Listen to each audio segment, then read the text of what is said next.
Hello and welcome to the Scale Tail podcast. I'm your host, Mausmi Ambastha.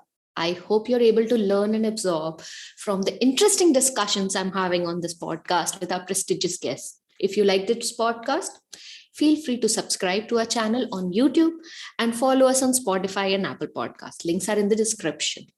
Well, today I have a guest with me who needs no introduction when it comes to customer success fraternity.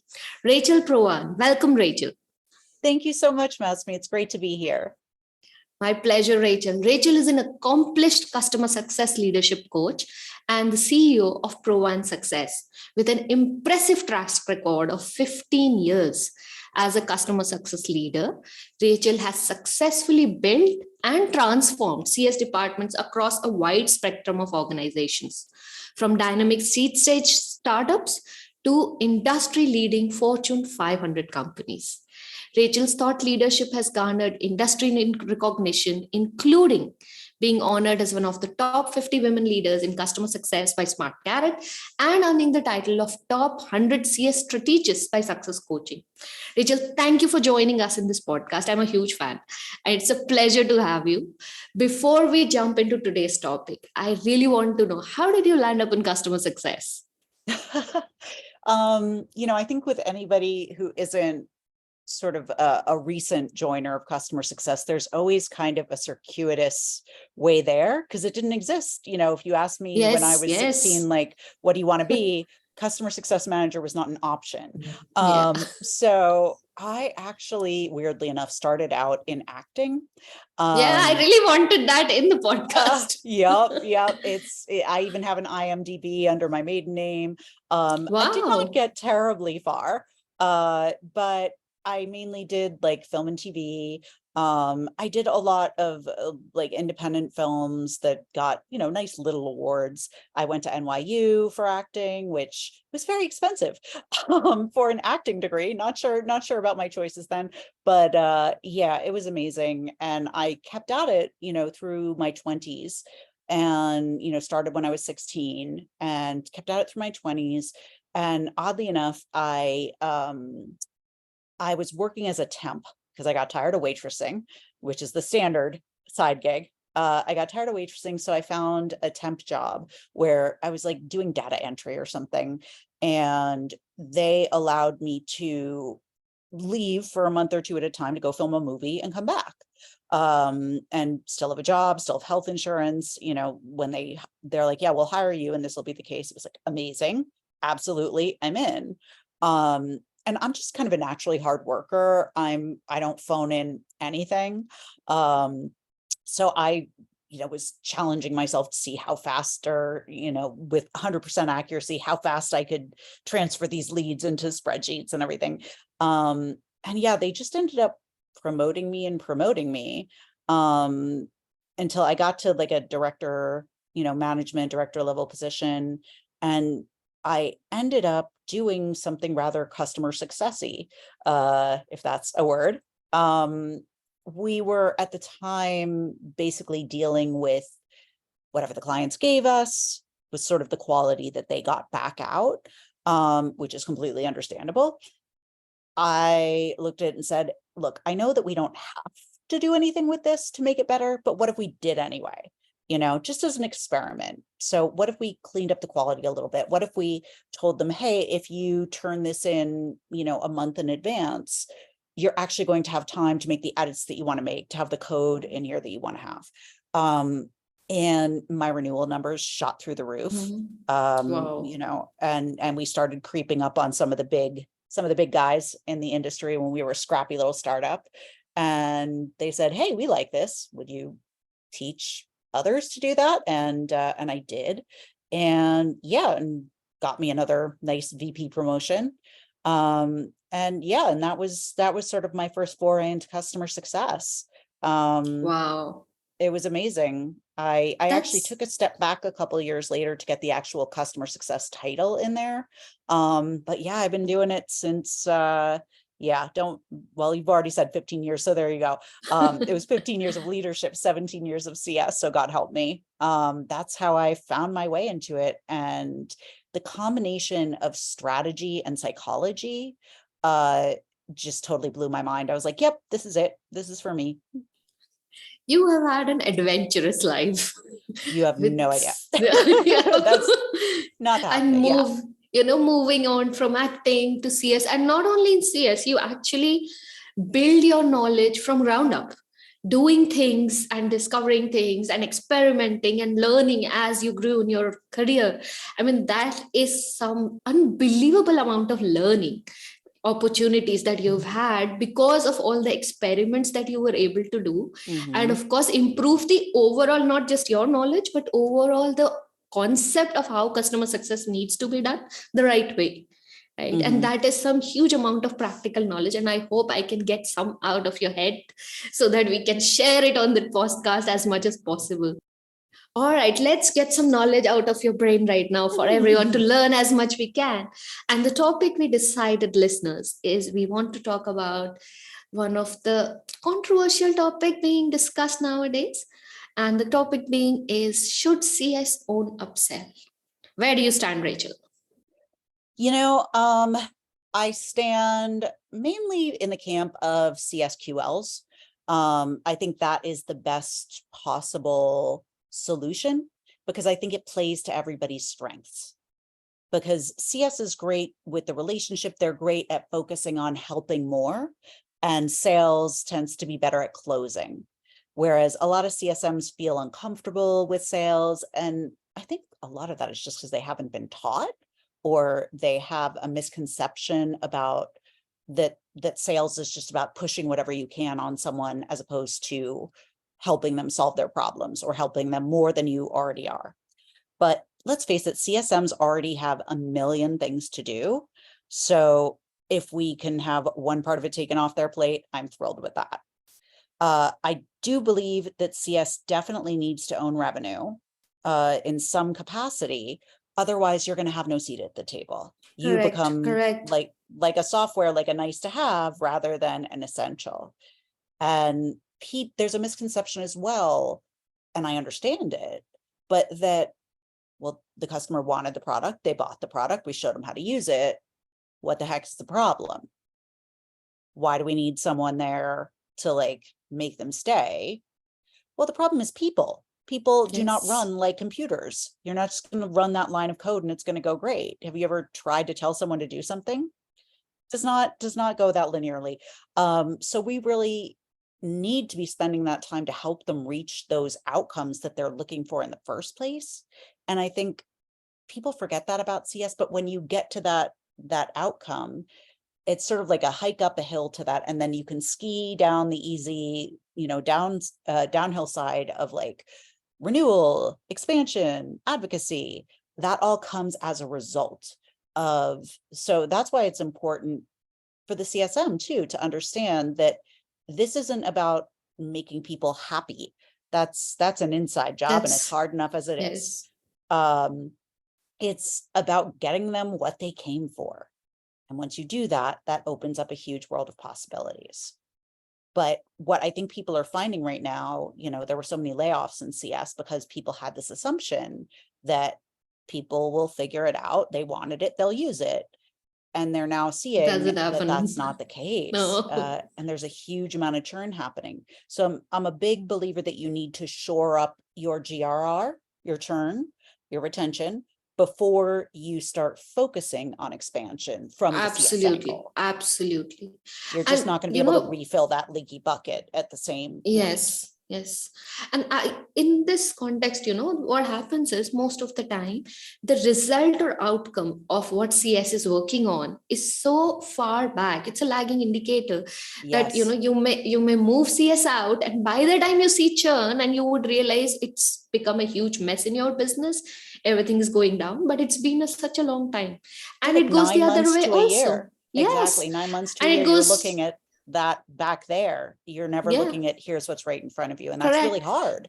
Yes. And it goes the other way also. If you bring in CS and CS is working really hard and trying to set the right processes, but the outcomes will be seen again 12 months down the line. Right. So therefore, it really requires somebody to understand that, you cannot just give customers something and say, okay, done. Yeah. now you handle it. That doesn't work. Also, in my experience, what I've seen is the outcomes that may have been defined on day one, they keep evolving as the Mhm. business evolves and as they use the product. So you need continuous CS involvement throughout the life cycle of the customer to help them get new outcomes that they may have defined. After a year, I want this as Yeah, well, and after a year, I want to that as well. So it's exactly. a constant requirement. It's not that once you get the outcome and or You're onboarding is done. done and you Yeah. can be out. No, it doesn't. No. And I mean, Mhm. it generally does take a while to get that outcome. And it's a good thing if they get that and have it change. That Yes, means yes, that's where yes. you get to upsell, or even if it's just deepening their usage of the product, that means that it's going to be stickier. They're going to be telling more people about it. It's working. So that's always a positive, as opposed to like, oh my God, will you just stick with one thing? So when we talked about last time as well, you were stressing on the fact that, don't go crazy on upsell and expansion. First, focus on the Right. first few steps of onboarding. Focus on that. Let them achieve the early outcomes before you Right. start thinking about upsell and expansion and everything. Focus on the first part, right? That get that custom, that outcomes is Yes, I'm a big believer that you are not out of onboarding until they've reached that first value, that yes. first indicator that things are moving in the right direction. Because guess what? Before that, they're not on board, No. So don't move them off there being like, okay, thanks, cheers. People have so much trouble, and I was just writing about this today, but it's all change management, which sounds scary. So I call it coaching.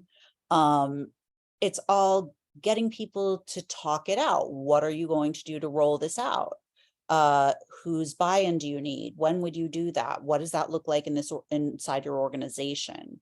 Let's map that out in a success plan, because otherwise people want to adopt the software. Yes. They want the outcome they came for, but it's kind of like a blank page to a writer when they go and then sit down. It's like, well, where do I start? What do I do? I know how this works, but I don't know how to actually Get it going in get my this in business. place. Yeah. Right. So you as the CSM or CS leader don't need to know exactly what needs to happen in their business. You just have to ask the questions so that they take the time to think it Find the out right with you. answers. Yeah. Yeah. And then that is so much more likely to keep them on track. But asking them in the very beginning, what are you hoping to achieve with our product? Or what are you using our product to help you achieve? Because most of the time the outcome's outside our product, which is tricky, Yes, it but is. the true outcome is going to generally be financial on their side. So that's why I love what Gainsight is doing with verified outcomes. So simple and so brilliant. It's like, did you get what you came for? Great. How about that? But yeah, if we don't sort of ask them that and ask them what would be an early indication that things are moving in the right direction, you're really leaving it up to chance. You're hoping. Yes. Yes, you're just And hoping. You're not putting the right perspective. And we had a podcast before this with Clay, and something he said, I think that really aligns. He said, day one, when you go for your first meeting in a kickoff, ask them, right? yeah, That what do you need? What do you need for you to renew after a year? What do you need to see on the table? So your renewal discussion is on the table and it's aligned with what the customer really wants. And then yeah, you start aligning your outcomes, align with your product, what needs done, go deeper, keep asking those questions. And that's what you're also saying, right? yeah, Be very clear on what the customer wants and ask them. Don't assume. Don't think this is what my product does, so this is going to be our outcome. No, don't do that. Ask your customer, maybe they have certain specific expectations from what they are buying the product for, and just focus on those. exactly. Because if you don't know what they're using it for, how are you going to guide them? Exactly. Yeah. Like I was talking today about how so many customers, one of the use cases of your company will be like reporting or data or something like that. That's not an outcome. People No. think, well, they get the report and they see these different things. They're able to make decisions. It's like, but do they make decisions and changes? Because you can feel really productive having gathered all this new information. It makes you feel really productive. It's why we read about things and then feel like we've taken some sort of action when in reality, Nothing's changed. happened. And that's what makes your product a nice to have instead of, oh no, this is essential to how we run our business. Mhm. So you've got to take them that extra step, even if it's harder, even if it's not as quantifiable. Yes, yes. So coming back to upsell again, right? Ah. Because that's where we want to Yes. deep dive. So when we say that, okay, we are talking about CS qualified leads, however, it does start your upsell discussions, right? Mhm. To understand what the customer needs. So Yes. we already discussed the first thing you need to do, of course, to gain that trust, to even have or think about that conversation, is get your first steps right. Find the outcomes that they came to achieve and get those things going first before you even think about upsell expansion. Yes. Now, let's say we are there, right? Yes. Let's say that we've done things right Nailed and it. we asked Yeah. the outcomes, we nailed it, we've done an awesome job. Now, how do you start that conversation? How to do it right? By not sounding like I'm pushing something down your throat, but I'm actually trying to. And this is a question that a lot of CS have, because they think that sales job is just to push things down the throat by hook or by crook. Right. That obviously is not right, but that's a perception that exists, that you have to be very pushy and really, go into the customer and like make them take it. But how do we make it such that it feels to the customer that they really need it? Right. Yeah. So how do you And I think reach it has into to that feel, conversation? I think it has to feel to the CSM too that they really need it. There has to be that alignment there, but that's a lot easier than you might think, because most CSMs, the way they try and upsell is, we also have this. You want it? Not the best sales strategy in the world. And no one can blame them because no one has shown them otherwise. What I like to do is start by asking questions. Look at your upsells. What problems do they solve? Now ask the customer if they have those problems. Start asking questions. Hey, how is this running in your business? Do you ever experience bottlenecks? Is that affecting morale? Sort of look at the symptoms and the dominoes that those symptoms knock over. Because a lot of times people won't realize what havoc is being wreaked by a problem until they have someone who's an expert come in and be able to say, I've got your back, because you don't realize what this is going to do in your business. Like, this is going to widen and become worse. So my viewpoint on it is, you're saving them from that trouble in the future. And most CSMs are very heart-centered. And it's like, do you really want them to experience all of that because you felt uncomfortable talking about upsells? And most of them don't. They're like, no, I don't want that. So, okay, so ask them the questions, like, be like a doctor trying to figure out, do they have the symptoms of this issue? Can we diagnose them with this issue and say, okay, great news, we do actually have something that can help with that. And especially in today's market, people want to consolidate. They want a tool that does more than one thing, because generally that saves you money.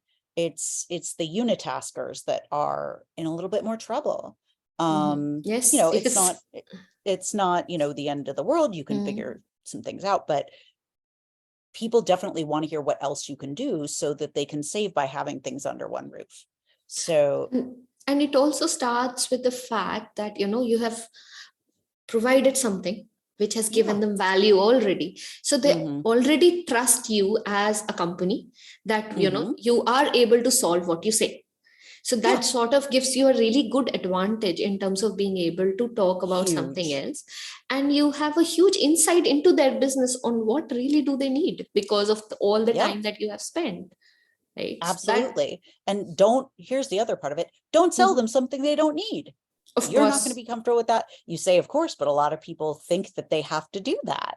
And it doesn't make sense. So and it does not come from the CS. It actually comes from, the directors or the founders or people on the top, people like me who make stupid decisions, right? And think about putting a target on that without comparing it with what is practically feasible. So now, when CS starts thinking about it, they have a target on their head. We need to give so many CSQLs, or we need to give so much value of upsell. Now, when that becomes a huge pressure, then I think the alignment of Mhm. this sort of goes out of the It window, screws it up. Yeah. right? You're Yeah. no longer on the customer's side and Yes. looking out what's best for them. And look, I think it's very easy to accidentally become so on the customer's side that you're not thinking about the company you work for as Yes. much as you should be. Yes. And that this doesn't have to be a war between the Mm. two. But yeah, you have to be doing what's best for your customer. And I tend to think of it as kind of when you're dealing with an executive team, and heck, I've been on them. But thinking about it kind of like with a toddler that wants to throw itself down the stairs because it thinks it'll be fun. And it's just like, yeah, I know that this is what you want. I totally get it. I see why it seems fun, and I can't let you do that. Like, I can't be a party to that. And it's for your own good. With them, you can't just like hold on to them and tell them that. You have to show them with numbers. Whenever you're trying to make a point in CS, tie it to revenue and bring a chart or two, because that's how you're going to get people to understand. Because in CS, there's a lot, again, with the lagging indicators, Yes. but it's very easy to feel like any money coming in the door is good, right? Mhm. And then like, okay, if they don't stay, whatever. But if you look at both your customer acquisition cost and your customer lifetime value, and even your cost of goods sold, like even all those costs associated with the customer, are you making your money back? Because you can be bringing money in the door and losing more. It's like playing the Yes. slots in Vegas. It's like, oh, but there's potential here. It's like, no. So you have to be a little more judicious with who you sell to, both on the sales level and at the CS level. But what's also really helpful is if the CS leader can help align, all right, so this type of customer, they will often benefit from this type of upsell. It's a logical progression. These are the problems they face, so that aligns with them. And you do those kind of mix and matches. What kind of customers do we have? What's our segmentation? What are they trying to achieve? And look at, you can even just do regression analysis. Who has bought what in the past and what do they have in common? What did they do in the data? Like what were the steps before it? Mhm. And those can be some leading indicators. Mhm. So you are basically talking to me about using the same tactics that sales uses to sort of identify in their pipeline on what opportunities are going to convert, because they use all of this, mathematics and some amount of gut feel as well, that this type of customer will buy this and this is the timeline. Typically, this is the size of the customer and this is the timeline. This is what will happen. CS has a lot more data than that. Yeah, we They do. are working with the customer, right? We have a lot of data, Yeah. and it is possible for us to be able to create a more reasonable assumption into what amount of CS qualified leads or value we can generate, and then tie it down to the projection and present it to the management board, whoever it is, and sort of come an alignment. Because I understand, and I should be nice to founders and their leadership positions, because they are also under a lot of pressure, right? They're always under a lot of pressure in terms of increasing their revenue. Yeah. There is always so much talk that getting revenue from existing customers is 7 times cheaper than finding a new customer. We ignore all of those numbers, right? But wrong decisions and incorrect setups Right. for CS can really mess up your business, Yeah. right, in the longer run. And I it think most people needs, don't understand what CS is here to do. So they read an article and all of a sudden it's like, go that way, which is something that happens in startups anyway. But when it comes down to, no, this is what we're here to do, that's really difficult because there's a lot to do just to yes. get retention. And yes, upsell is easier when you've done that part, when you've met those goals. But just like with the customer, you have to be looking at everyone you deal with, the customer, the salespeople, to the CEO, be looking at, what we call the WIFM, the what's in it for me. You have to realize that their desired outcome, your CEOs, is to generate revenue because that's their Yes, job. And that of there's course. nothing wrong with that because that's what's getting you your paycheck every month. So, or every 2 weeks or whatever.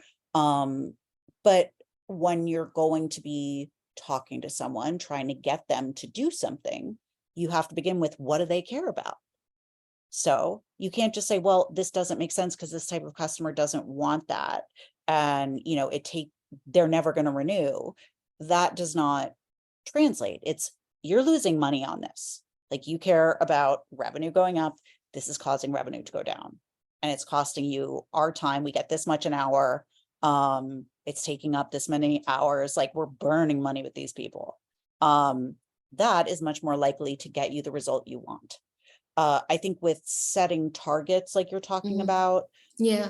that's really important to set them in a reasonable way where it's, you take what you had in the past, like what's been reasonable in the past, plus a little reach. Like, I like a 10% bump, because that tends to be about like doable with a reach. You've got to get a little creative. You've got to do stuff you haven't done before to get results you haven't gotten before.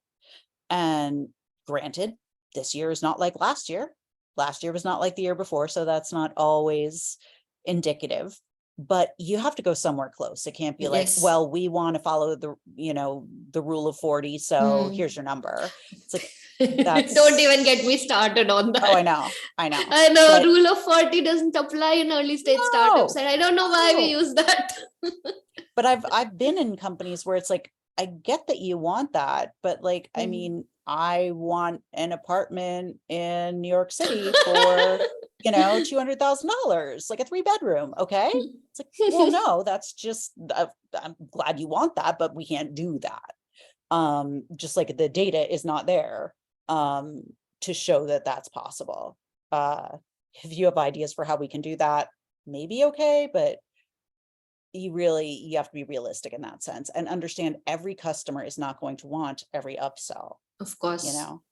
And the customers will churn even if they sometimes seem happy.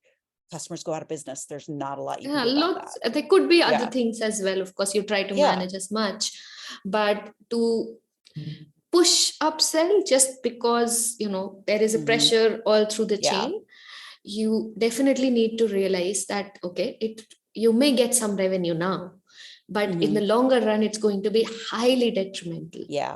And that is something I think, what I feel is that whenever customer success talks of numbers, it should be talking reasonably in the future of next 1 year and 2 years and 3 years. Sales just talks about, because for them, it's the pipeline, right? So they are talking about what we have done and what we will do next quarter.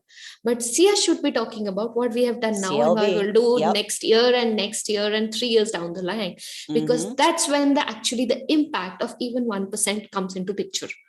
Right? Absolutely. It doesn't show you right now. So I think that is a very different viewpoint from what people have always seen, because of course sales has so much of reporting and structures and processes, and so much has been talked about. But CS reporting structures, I think, are still being, let's say, evangelized right now. People are still learning about it. And thanks to people like you, a lot of people are trying to understand how to, handle this new division and their metrics and how to look about it. I think the only metrics people probably understand right now is NRR, GRR. But that's not the only metrics. We need to see a lot of things before that. And probably an understanding of getting this before you start, pushing upsell and expansion on your teams. Right. Like, I always talk about how there are 4 stages of customer success and its maturity. And most people start out reactive. Like, I mean, of course, you can't start out proactive. You don't have the data. You start out reactive, and you move to informed. And, that's where, like, you get a tool, and, reactive, you're getting your customer journey together. You're getting your segmentation, that foundation. You can't skip it. Too many people try to skip it, and they're like, we want to scale what? You cannot scale without a foundation, right? Exactly. I mean, it will just go crazy having more people, but it won't scale. Like, and a lot of people get a tool before they have those things. And it's like, that's just going to allow you to make a big old mess really fast. And I love a CS tool, like, completely, but you have to take the time and the pain in the butt to map out, okay, what do customers want? What is everything we have to do on our end and everything they have to do on their end to get there? Okay, now that's something that we can put in a process map and start to automate. But so that's the sort of reactive. The informed is when you have all of that, but you're getting your tool, setting up your tool. That's not a weekend event. No, That it's a takes a long, while. Yeah. after, And it's yeah, a the crawl, entire walk, run. process setup. Yes, yes, Yeah. absolutely. So So then you get to that's proactive, but you yes. can't think that like, oh, well, we've got this on lockdown, we've got a couple CSMs in the chair. So why, it's been 6 months. Why isn't our NRR 130? I've literally had people get let go for that. Really? Yeah. And it's because there weren't realistic expectations on either side, because so many startups don't want to pay for somebody with a lot of experience. So they hire someone who's never run the department Oh, before, and they don't know how to tell them like, no, that's what you're asking is not realistic. Here's how it works. So there's like, yeah, we can do that. And then everyone is disappointed. So it's frustrating. And look, there isn't a yeah. lot out there that shows people how to actually build it, get it done. And as I've talked to you about, that's something that I teach CS leaders to do. Of course. You know, And that is so valuable. I mean, the number of consultants and knowledgeable people that are there within customer success, all of us really need to Mhm. take advantage of that huge knowledge that is out there. Yeah. I mean, and here's the thing, you can have all the knowledge in the world. There's a ton of info on the internet. And again, Oh, if you internet don't, just confuses yeah, you completely. exactly. So yes, you need the information, but you also need to know how to do things like work cross-functionally with product and sales without wanting to kill each other, in a way that's actually beneficial for everyone. You need to know how to tie everything back to revenue. You need to know how to be less of a people pleaser so you don't say yes to Yes. absolutely everything and then not be able to accomplish anything. These are all kind of traits that a lot of CS leaders have, or anyone in CS. They just want to help. They just want to say yes. They just want you to like them, and they burn out. And they don't get things done because they're don't get the doing results. everything. Yes. Yeah. So coming back to when you were talking about 4 stages that you follow, right? Yes. Reactive, informed, proactive. What's the fourth one? Prescriptive. The You can holy call it grail. either yes, you can call it either predictive or prescriptive. I say if you Mhm. get to proactive, be very happy. Mm. You're not expected to get to prescriptive, unless you are a more mature company. Of course, of course. And that's where it's like you're able to automate so much, because we know. When you're proactive, you want to get some sort of CTA when something has happened, like, hey, their usage dropped 20% month over month. Go look and see what that means. Yeah, of And then the course. CSM can look into it and be like, yeah, I want to give them a call, or it's August, or it's Christmas, it's the end of the year. People, their usage goes down during that time. We know that. So that's where you're still kind of figuring out. You don't know every time what everything means. Prescriptive is, we know what it means, so we can automate that part, so we can focus more on the strategic and just getting more and more strategic and more personalized into, okay, a customer of this profile needs these This enablement kind of, materials, this yes. kind of support. And, that's the holy grail. And somebody that does this really well, that I like to use as an example a lot, is Calendly. If you go to their website and talk about like product-led growth, it should be easy. Yes, It should just be like, oh, I want to book a meeting. This is not hard. Why? They have a huge customer success department. Yes. And they use it, and they have amazing segmentation. So when they're talking to you about, using it for CS, they have a whole segment of using Calendly for CS, and they talk about, increased time to value, schedule your QBRs easier. People who use this found, an increase in renewals of, X%. That's speaking to me. And then they're going to tell me how to use that product to get those results. Very different than, you book meetings, don't you? Here, this makes it easier. I'm like, yeah, fine, but which one is really going to grab me? And yes. And also, how can you Also, how can you actually benefit from it in your day-to-day life? I mean, that's awesome. And like, I mean, if you're actually creating that result for me because of those instructions that you gave me on how to use your tool, I'm not switching to Google, which is doing a free version of that right now. Of course. You know, but that's happening, and they have guarded against that in a smart way. So I think that is a huge part of customer success, understanding those segments of your customers, how what they're trying to achieve differs from other segments, and having specific journeys for that. It's a pain in the butt, but if you want to get to that level, you know, that's really what you're going to need. Yeah. And in this journey, you know, what I have understood, or as much I've read, so David Scott talks about this concept in startups that, you know, founders should first start doing sales themselves, learn what the problems are, communication, things like that, then set up sales process, and then go ahead and hire a sales leader, because now you know what needs done. Right. And then you go about setting up. I think it needs to be talked more that founders should first do customer success themselves. Do it. Then you know what are the challenges with getting that upsell, getting that retention, getting them to first time to value. Do it yourself. Set those processes, because then when you bring a leader and, you know, take a step back and let the leader take it through, you will understand the language. And you will understand what the leader is saying when they 100%. Say things like this can be done and this can't be done. So founder first sales and founder first customer success. What I would also, I would add a caution to that. Say, like, don't have it be so that you just say yes to whatever the customer wants to build. Because as a CEO, you can do that, right? Should and then not you're gonna end up with a Franken product, but like we can't, nor should we be able to. You have to learn how to like work within the bounds and just be like I like it when people go like undercover as a CSM, like they just don't say their name or whatever, and they act in that way. They don't ever reveal. I think that's incredibly beneficial for everyone. That said, just because, you know, you're the CEO doesn't mean you need to know how to do everything, but it does help to spend some time in seat or next to them to see this is what really happens, because most don't know. And I can even say, as someone who, you know, I have my own company now, boy, do I get it. I've had to say to myself, like, oh my God, I didn't do a customer journey. What the hell is wrong with me? You know, like, look at what you're doing. But it's like, no, I was focused on sales and marketing, you know, oh, I was focused on building this for the customer. I didn't do.